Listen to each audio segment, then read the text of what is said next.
Welcome to the Oregon Zoo. Reservations are required for all non-members. Purchase tickets online at oregonzoo.org and select the Buy Tickets button.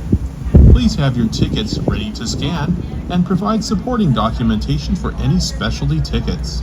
Members, please show your digital membership card or reservation together with your photo ID for all named members. Don't forget to pay for parking using a pay station or the Parking Kitty app, using the zone number listed near your vehicle. Let us know if you need any help. Our friendly staff are always happy to assist. Enjoy.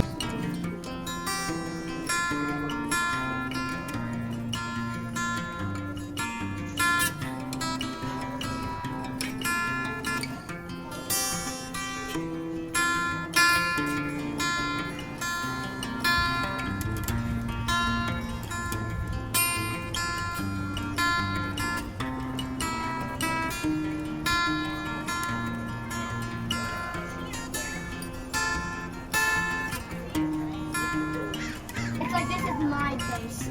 This is mine. She's like your size. You smell it. Her butt is so. Everything is automated. You want a drink, automated. Why you'd want to convert cash is anybody's guess to me, because nobody's using cash. Hello everyone, it's me, Dr. Whimsy, your favorite broke aristocrat, and today we're at the big ripoff known as the Oregon Zoo here in Portland, Oregon, and I'm sorry to say I'm going to give it a really bad review. Now, I'm not the biggest fan of zoos, but I really decided on my day off that I would go to the zoo, and it's been one disappointment after another. Let's start with how you get into the zoo. In order to get into the zoo, you can't just walk up to a counter and pay somebody to get in. No, it's all automated, which means that you have to give your private information and pay via credit card online in order to purchase a ticket, which allows the zoo to get all kinds of private information from you, including your address, etc. You cannot pay cash and be anonymous if you come into this zoo. They're going to get as much information about you whether you want them to or not. And then if you're not careful and if you don't make sure to remove notifications, they're going to bombard you with a bunch of spam that you never asked for just to go to the zoo. Never mind the fact that a lot of people have probably lost their jobs because they no longer have ticket counters and instead everything is automated. So number one, people have lost their jobs. And number two, it's a pain in the ass. And number three, it's invasive because they're taking private information that they wouldn't have had if you had paid cash. So now your private information is out there, your credit card is out there, and they're going to email you unless you're really careful to tell them, don't email me. That's just the beginning of the problems when you come into the zoo. Now let's talk about the cost. In order to go to the Portland Zoo, you're going to have to pay $26. Was it $26.50? I'll show you the receipt. The point is you're going to end up having to pay a lot of money to get into this zoo. $26. Now you would be thinking, what about senior discounts? Guess what? There are no senior discounts. Everyone who's an adult is going to pay $26. Basically, it's a place for a bunch of miserable, trapped animals, and if you happen to be a poor Homo sapiens sapiens senior, you won't be able to get into this nightmare called the Oregon Zoo. Now, I'm not finished. Say you want to drink something or eat something when you get into the zoo. Here is the classic thing. Once you find an actual restaurant that has anything, here's an example of what you'll find. A pre-packaged Cobb salad will run you about $14.50, and you're expected also to give a tip. For those people who still have jobs here at the Oregon Zoo, because They've dramatically cut costs by removing employees. When you finally do get in and you do walk around, you're probably talking about shelling out with drink, with walk-in, etc. You've probably shelled out about $50 for the experience. An experience which is automated, an experience which it has removed a lot of the employees. So you have to ask yourself, for $26, what am I paying for? What am I paying for? Am I paying for better living conditions for the animals? I certainly hope so, because the conditions for the employees, those that still have a job at the Oregon Zoo, looks pretty dismal at best. Everything is automated. These are jobs that have been lost. If you want to order something at the cafe at the zoo, you punch it in. Pay with a credit card. You don't have another option.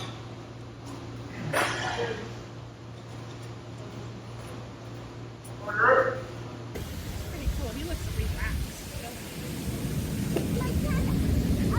Human interaction is really important, not just to humans, but also to the animals that live here. And when we begin to automate everything and just expect the people that come to the zoo to have less interactions with staff and just interacting with computers instead, it does something to our humanity. And going forward with artificial intelligence and with automation, we have to think about the consequences to our mental and spiritual health, but also to the animals that we take care of, because it's all connected. And I believe on some level the animals can sense the changes, and I don't think the changes are for the best for the zoo, for the people that come here, or the animals that call this their home. I'm sorry to say, in today's economy, I just don't know how a family with children can afford to go to the zoo. If every adult is paying $26, that's a husband and a wife. And if you've also got to pay for children, I don't know what the charge is for children. If you have teenage children, it might be an adult price you have to pay. Plus, the kids will probably want to eat something. We're talking about putting down $100 or more just to go to the zoo. And that's simply too expensive for the average American to shell out just for a visit to the zoo. When I was younger, I used to go to the zoo all the time, and I had a really great time. But for whatever reason, regular people simply can't afford to go to the Oregon Zoo anymore. And that's a shame. What is the solution? I think we have to look at taxation and see just how much money the state of Oregon is giving to help keep these types of valuable institutions open and running so that they can be affordable to the average person who's living here. I certainly pay a lot of taxes in the state of Oregon, and so I don't want to go bashing the Oregon Zoo. That's not my intention, or the employees that work here who have been lovely. That's not my intention at all. Rather, the direction the zoo is going in order to cost cut is going to be bad. First off, it's obviously not cutting any cost if I'm shelling out $26 for one senior adult without any discounts and paying over $14 for a prepackaged crappy salad. So I'm trying to figure out how the zoo got to this place where it's literally so expensive that only rich people can come here. The automation is really soulless. Part of the excitement of coming to the zoo is getting to talk to the staff, have a one-on-one interaction when you buy that ticket, not feeling like you have to give private information that's going to be collected, unwanted spamming, etc. There's a lot of things that are going on with the way that the Oregon Zoo is developing that is just really making for an expensive and unpleasant experience. And I don't imagine I'll be coming back here maybe ever again if things continue in this trajectory. And I wouldn't recommend anybody else go either. It's too expensive and too soulless. There's very few human interactions when you pay, and when you come here, you know, I like interacting with the staff. I like talking to the staff when I order my food. The other thing is the quality of the food has gotten down really bad. I used to be able to come here, get a tuna fish sandwich or a baked potato. All of that stuff that was on the menu is gone now. And instead it's been replaced by cheap, prepackaged garbage and potato chips. The food quality has really gone down. And I used to be able to come here and get something healthy. I didn't see anything on the menu that was even remotely healthy. It's just an expensive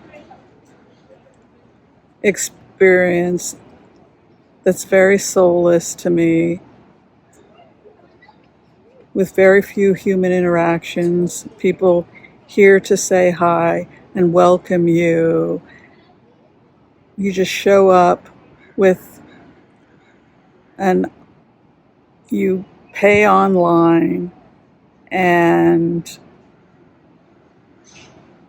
you just show your pass and walk in. It's just not the zoo I grew up in. Very disappointing.